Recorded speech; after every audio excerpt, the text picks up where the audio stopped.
Why is it that we don't seem to be able to adjust ourselves to the physical environment without destroying it? Why is it that in a way this culture represents in a unique fashion the law of diminishing returns, that our success is a failure, that we are building up, in other words, an enormous technological civilization which seems to promise the fulfillment of every wish almost at the touch of a button. And yet, as in so many fairy tales, when the wishes finally materialize, they're like fairy gold. They're not really material at all. In other words, so many of our products, our cars, our homes, our clothing, our food, it looks as if it were really the instant creation of pure thought.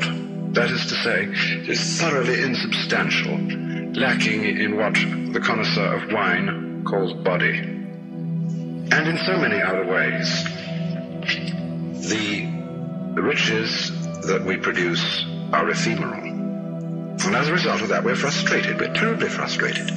We feel that the only thing is to go on getting more and more. And as a result of that, the whole landscape begins to look like the nursery of a spoiled child who's got too many toys and is bored with them and throws them away as fast as he gets them, plays them for a few minutes.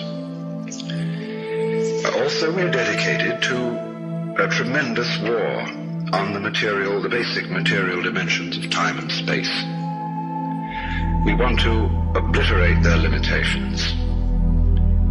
We want to get everything done as fast as possible. We want to convert the rhythms and the skills of work into cash, which indeed you can buy something with, but you can't eat it. And then rush home to get away from work and begin the real business of life, to enjoy ourselves. You know, for the vast majority of American families, what seems to be the real point of life, what you rush home to get to, is to watch an electronic reproduction of life. You can't touch it. It doesn't smell, and it has no taste. You might think that people getting home to the real point of life in a robust material culture would go home to a colossal banquet or an orgy of lovemaking or a riot of music and dancing. But nothing of the kind. It turns out to be this purely passive contemplation of a twittering screen. You see mile after mile of darkened houses with that little electronic screen flickering in the room. Everybody isolated, watching this thing, and thus in no real communion with each other at all. And this isolation of people into a private world of their own is really the creation of a mindless crowd. And so we don't get with each other, except for public expressions of getting rid of our hostility, like football or prize fighting. And even in the spectacles one sees on this television, it's perfectly proper to exhibit people slugging and slaying each other, but oh dear no, not people loving each other, except in a rather restrained way.